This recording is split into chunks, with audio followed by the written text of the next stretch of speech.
siempre tratamos de encajar dentro de una sociedad para pertenecer o para caer bien. Sí es algo que se expresa, ¿verdad? Y es que los gorditos tan simpáticos, pero no son formales porque, ¿verdad? Ay, sí, los gorditos, sí, la verdad es que en mí no ha sido castigador, pero sí he tenido amigas que también son de talla grande y que han sufrido muchísimo, muchísimo. ¿Qué hay? Porque todavía me quedan unos minutitos y quiero pimponear un poquito más. Alida, hay otro estereotipo, que las modelos, por ejemplo, ya que a veces tienen que lucir prendas muy cortitas, muy pequeñas, lucir su cuerpo, que es hermoso, pero igual lucirlo, que son fáciles también.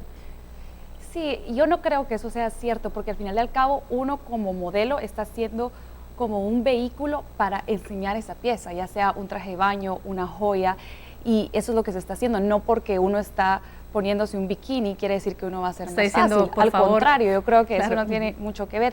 Yo pienso, no sé, los expertos dirán, pero yo pienso que los prejuicios vienen mucho de la ignorancia, porque como dice Otto, yo que gracias a Dios he tenido la oportunidad de conocer un poco la cultura guatemalteca, nuestra cultura es tan rica en idiomas, en todo, y sí, eso viene de ignorancia, de no saber, de no educarse, de no entender, ¿verdad?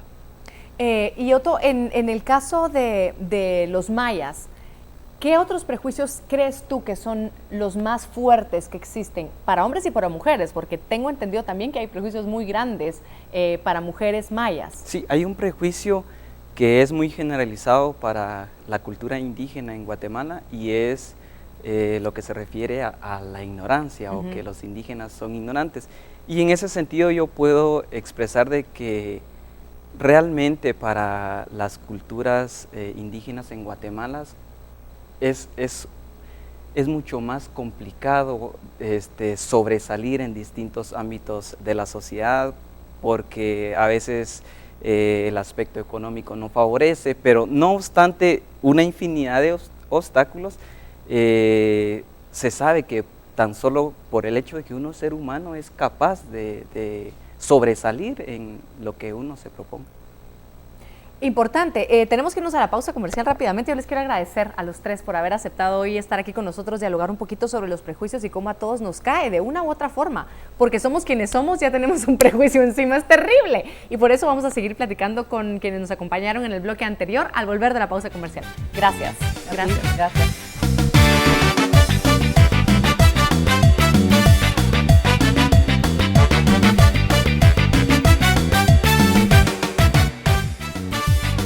Al volver. De hecho, él consideraba que el indio, y digo la palabra indio porque esa es la tesis así es, que no eran humanos, o sea, Mientras más comunicado está el mundo, más nos vamos a dar cuenta de estos prejuicios, ¿verdad?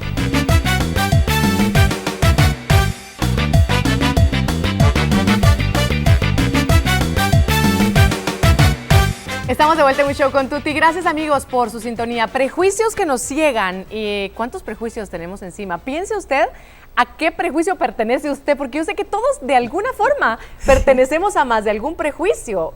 Cómo nos ha castigado y cómo nosotros también castigamos mucho a otros y no nos damos cuenta, simplemente lo decimos y vamos educando incluso a nuevas generaciones dentro de esos prejuicios. Mi amor, pórtese bien para que la traten bien. Mi amor, bien peinadita porque así no sé qué, así la van a querer más, etcétera, etcétera, a las mujeres y a los hombres, ojo. Y por eso me da mucho gusto recibir nuevamente a los panelistas que nos acompañaron hace un par de bloques. Gracias nuevamente por seguir aquí. Y quería preguntarles sus impresiones de lo que sucedió en el bloque anterior, junto a Lida, junto a Olga y a Otto.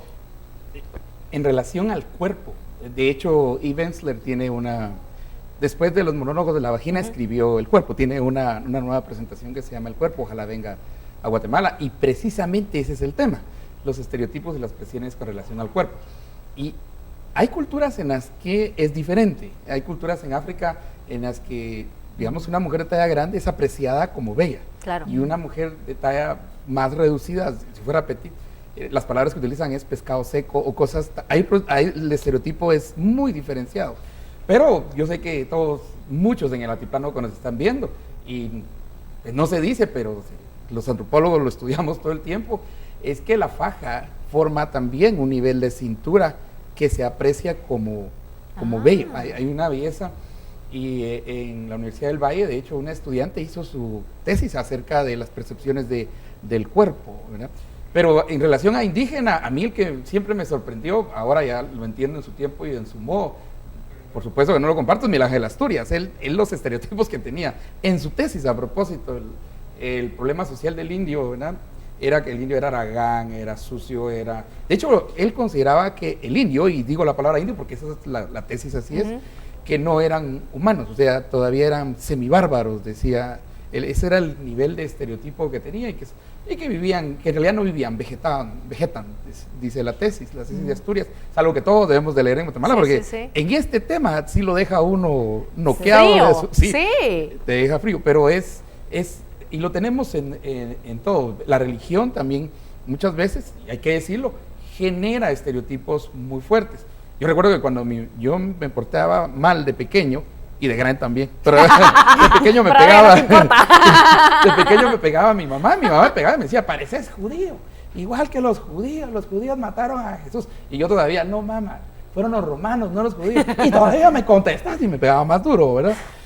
Pero ese es un estereotipo que viene de todo el oscurantismo. Hay por lo que decíamos, ¿no? Por culturas hay ciertos estereotipos. Ahora, hay una cuestión también que tiene que ver con la personalidad que tiene cada persona, ¿no? Es decir, yo puedo ser chaparro, puedo ser morenito y puedo ser con rasgos indígenas todavía de mi ascendencia, pero si mi carácter es así muy jovial y todo, y llevadero, yo puedo enfrentarme más fácilmente a ese prejuicio. Pero quien no tiene esa personalidad así como la mía, tal vez, seguramente le va a costar un poco más. Entonces está también esa parte, ¿verdad? Todos los prejuicios se van afianzando también en uno, y uno los asume, y uno es parte uno resulta dominado por ellos. Lo que decía Olga y Alida, por ejemplo, de que tuvieron que luchar más fuerte para mostrar que no encajaban dentro de esos prejuicios. Claro. También una cosa importante es la parte generacional, ¿verdad? O sea, mientras más comunicados estamos, ¿verdad? Nosotros ahorita nos enteramos de noticias que están pasando en Francia, que están pasando en Estados Unidos segundo, en el instante, ¿verdad? Mientras más comunicado está el mundo, más nos vamos a dar cuenta de estos prejuicios, ¿verdad? Nuestras abuelitas, ¿verdad? Y las bisabuelitas, tal vez, no vivían en un mundo mucho más encapsulado en su propia cultura. Entonces el otro, ¿verdad?, era visto como mucho más discriminación, ¿verdad? Y a veces vemos cosas como lo de Miguel Ángel Asturias. Claro, él está respondiendo también a un momento histórico, claro, ¿verdad? claro. Donde toda la gente pensaba así. Y para nosotros, aunque estamos cargadísimos de prejuicios y todavía hay cosas como pues lo más reciente, ¿verdad?, que tuvieron el problema con este patojo afroamericano en Estados Unidos, con la policía, los linchamientos que han habido homosexuales. Aunque siguen existiendo todas estas cosas, si lo comparamos con generaciones anteriores, era mucho peor. Y era esto que si vivían, por ejemplo, en Guatemala, ¿verdad?, hablando de mi abuela, vivía en Guatemala y se juntaba con gente de su propia cultura, ¿verdad?, y aparte estaban, bueno, los otros, ¿verdad?, lo que está fuera de la capital, claro, ¿verdad?, que son tal y tal y tal y tal y todos los prejuicios, ¿no? Ahora es más difícil y creo que por eso es que ahora tenemos programas así, ahora gente está escribiendo al respecto, ¿verdad?, porque ya hay gente con más conciencia, ¿verdad?, que se escandaliza cuando ve noticias así, ¿no? ¿Se irán deshaciendo, eliminando en algún momento de la historia los prejuicios o no? Mueren algunos y nacen nuevos. Exacto. Sí. Mueren algunos y nacen nuevos. Y nacen en todas. Yo hablaba de la religión, pero es interesante que cuando yo crecí, por ejemplo, y lo cuento porque así era, en muchas iglesias, sobre todo iglesias de corte protestante, las mujeres no podían usar pantalón. Ahora, en realidad ya no es gran tema, o cortarse el pelo. Pero esas son, como decía usted, son símbolos que son formados en nuestra mente, pero nosotros los vamos reproduciendo. Entonces caen unos y nacen otros, caen unos y nacen otros. Cosas tan sencillas como el color, por ejemplo. Hombres no usan rosado. Ese era un estereotipo. Sí. De repente se volvió moda y ahora corbatas y es como, sí se puede usar. Sí, ya es permitido. El hombre no entra a la cocina. Bueno, los mejores chefs son hombres. No, por supuesto que hay mujeres también. Pero sí, se han ido rompiendo muchos. Hemos ido rompiendo y cuando se van rompiendo, posiblemente salgan nuevos, pero conforme estemos más comunicados, nuestra interacción sea más rápida, más constante, más abierta, es más fácil votarlos, es más fácil que aún no los dejemos crecer. Alguno que está creciendo en Guatemala que a mí sí me preocupa es xenofobia, es el odio al extranjero.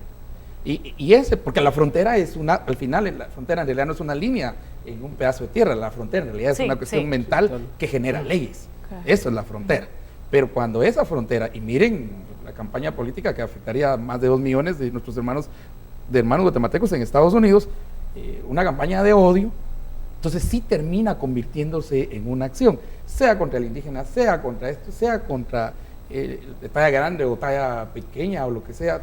Sí hay acciones, y ese es el problema, que si lleva acciones, ¿verdad? Un pensamiento de odio lleva a una acción de odio, y ese es el problema. A mí me ha llamado la atención cómo a través de redes sociales se evidencia muchas cosas que a veces creemos que ya no existen, ¿no? A alguien le pasa algo doloroso, triste, terrible, y la gente se alegra porque se lo merecía, porque era lo que quieran, pobre, gay, mujer, hombre, pongan lo que quieran, pero se evidencian los prejuicios también, Julio. Claro, claro. Es lo que decíamos, ¿verdad? Si es una vivencia cotidiana que estamos todo el tiempo enfrentándonos a ellos, es una cuestión que nosotros podemos seguramente hacer lo posible por articularlos, primero hacerlos notar, ¿verdad? Que existen y que están ahí, y reconocerlos, ¿verdad? Como las diferencias que existen, porque así somos.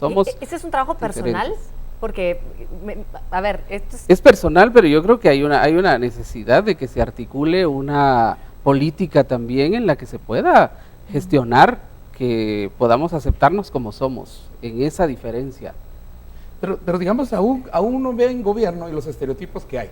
Los indígenas tienen que estar, la mayoría, metidos en el Ministerio de Cultura. ¿A cuenta de qué? No. ¿Y por qué no yo como indígena? Yo vengo también de una familia indígena, no puedo ser presidente del Banco de Guate, soy economista también. No puedo, o sea, ¿por qué no puedo ser ministro de Finanzas y Economía? ¿Quién dijo que tenía que estar en el ministerio así como de showcase, ¿verdad? En el ministerio. Claro. ¿A cuenta de qué? Entonces, esa forma folclórica de ver al otro también es, en cierta manera, una sutileza del estereotipo, de esa generalización tan burda y tan patética que no debemos aceptarlo. No podemos ni siquiera, y hay que denunciarlo, porque si tenemos los medios hay que denunciarlo como es, que es una forma más sutil, más internalizada, un colonialismo más extremo que aún el de antes, porque con el de antes peleabas, sabías quién estaba colonizando y quién no. Pero ahora es una sutileza impresionante con casi subliminal, decir. Y recuerden que al final el problema es tanto de del emisor, pero sobre todo, como usted decía, Julio, si el receptor lo internaliza.